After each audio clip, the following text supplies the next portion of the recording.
നമസ്കാരം. ഇൻഫർമേഷൻ മീഡിയയുടെ പുതിയൊരു വീഡിയോസിലേക്ക് എല്ലാ കൂട്ടുകാർക്കും ഒരിക്കൽ കൂടി സ്വാഗതം. ആധാർ കാർഡിൽ ചെയ്യേണ്ട കാര്യങ്ങളെക്കുറിച്ചെല്ലാം വളരെ വിശദമായി നോക്കാം. ഈ മാസം 30-ാം തീയതിക്ക് മുമ്പായി തന്നെ നിലവിലുള്ള ആധാർ കാർഡ് ഉപയോഗിക്കുന്ന എല്ലാ ആളുകളും ശ്രദ്ധിക്കേണ്ട കാര്യങ്ങളെക്കുറിച്ചെല്ലാം വളരെ വിശദമായി നോക്കുന്നതിന് മുമ്പായി ഇൻഫർമേഷൻ മീഡിയയുടെ വീഡിയോസ് നിങ്ങൾ ആദ്യമായിട്ടാണ് കാണുന്നതെങ്കിൽ ചാനൽ സബ്സ്ക്രൈബ് ചെയ്യാൻ മറക്കരുത്. നമ്മുടെ ചാനലിൽ ഒരു തരത്തിലുള്ള രാഷ്ട്രീയ കാര്യങ്ങളും വരുന്നതല്ല. ഗവൺമെൻറ്റിൽ നിന്ന് ലഭിക്കുന്ന സേവനങ്ങൾ, ആനുകൂല്യങ്ങൾ, അറിയിപ്പുകൾ എന്നിവയെക്കുറിച്ച് മാത്രമായിരിക്കും വീഡിയോസുകൾ വരുന്നത്. ശ്രദ്ധിക്കുക, ഗവൺമെൻറ് സേവനങ്ങൾ എപ്പോൾ വേണമെങ്കിലും പുതിയ മാറ്റങ്ങൾ വരാം. അതുകൊണ്ട് തന്നെ ഏറ്റവും പുതിയ അറിയിപ്പുകൾ ലഭിക്കാൻ ചാനൽ സബ്സ്ക്രൈബ് ചെയ്ത് തൊട്ടടുത്തുള്ള ബെല്ലൈക്കൺ കൂടി ക്ലിക്ക് ചെയ്യുക. മറ്റു കൂട്ടുകാരിലേക്ക് ഷെയർ ചെയ്ത് കൊടുക്കുക. നമുക്കറിയാം, നമ്മൾ ആധാർ കാർഡ് എടുക്കുന്ന സമയങ്ങളിൽ നമ്മൾ അതൊരു ആധികാരിക രേഖയായിരുന്നില്ല. അതുകൊണ്ട് തന്നെ ആധാർ കാർഡ് എടുത്ത ഒട്ടുമിക്ക ആളുകളും അന്ന് കാര്യമായിട്ട് രേഖയും കൊടുക്കാതെയായിരുന്നു ആധാർ കാർഡ് എടുത്തത്. നമ്മുടെ കയ്യിലുള്ള പഴയ രൂപത്തിലുള്ള ലാമിനേഷൻ വോട്ടർ ID കാർഡോ അല്ലെങ്കിൽ ഏതെങ്കിലും ബാങ്ക് പാസ്ബുക്കോ അതല്ലെങ്കിൽ KCB ബില്ലോ അങ്ങനെ പല രേഖകളും കൊടുത്തന്ന് ആധാർ കാർഡ് എടുത്തിരുന്നു. അതുകൊണ്ട് തന്നെ അതിലെ ഡേറ്റ് ഓഫ് ബർത്ത്, നമ്മുടെ പേര്, സർനെയിം ഒന്നും അതിൽ കാര്യമായി രേഖപ്പെടുത്തിയിരുന്നില്ല. പിന്നീട് ഘട്ടം ഘട്ടമായി സർക്കാർ എല്ലാ കാര്യങ്ങൾക്കും ആധാർ കാർഡ് നിർബന്ധമാക്കി.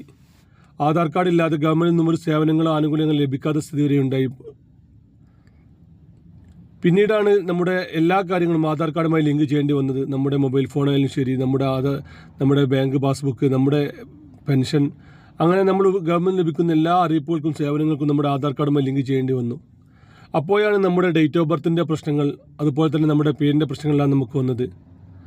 ഒരുപാട് ആളുകൾ ഇപ്പോഴും ആധാർ കാർഡിലെ ചെറിയ ചെറിയ പ്രശ്നങ്ങൾ കൊണ്ട് വളരെ ബുദ്ധിമുട്ട് അനുഭവപ്പെടുന്നുണ്ട്.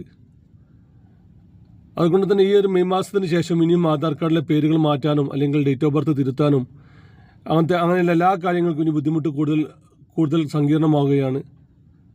അതുകൊണ്ട് തന്നെ നിർബന്ധമായിട്ടും ഇക്കാര്യങ്ങൾ ശ്രദ്ധിക്കുക. നമ്മുടെ ആധാർ കാർഡിലുള്ള പേര്, ഡേറ്റ് ഓഫ് ബർത്ത്, ഫോൺ നമ്പറുകൾ, ഇമെയിൽ ID എല്ലാ കാര്യങ്ങളും ജൂൺ 1 മുമ്പ് തന്നെ ക്ലിയർ ആക്കാൻ ശ്രമിക്കുക.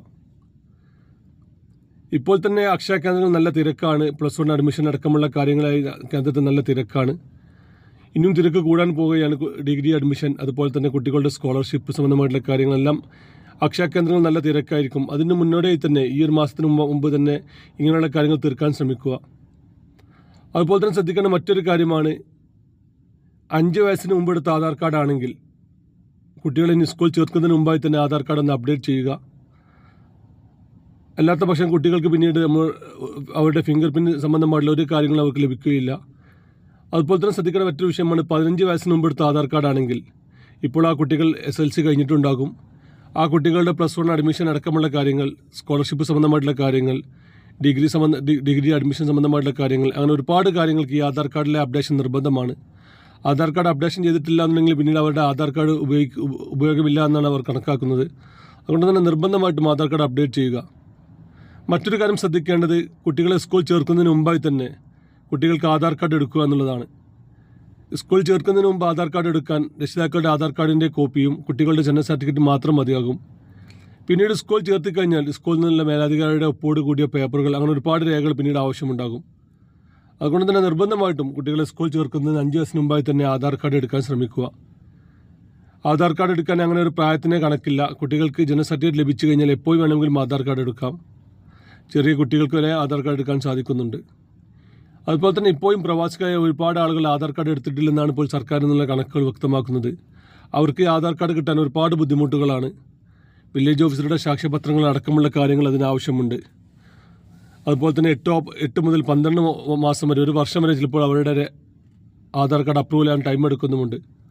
ഇങ്ങനെയുള്ള കാര്യങ്ങൾ ശ്രദ്ധിച്ച് ആധാർ കാർഡിലെ എല്ലാ കാര്യങ്ങളും പെട്ടെന്ന് തന്നെ റെഡിയാക്കാൻ ശ്രമിക്കുക. വീഡിയോ ഇഷ്ടപ്പെട്ടെന്ന് കരുതുന്നു. ഇതുപോലത്തെ ചെറിയ ഇൻഫർമേഷന് വേണ്ടി ചാനൽ സബ്സ്ക്രൈബ് ചെയ്ത് മറ്റു കൂട്ടുകാരിലേക്ക് ഷെയർ ചെയ്ത് കൊടുക്കുക. ഞാൻ ഒരു പുതിയ വീഡിയോസുമായി കാണാം. അതുവരേക്കും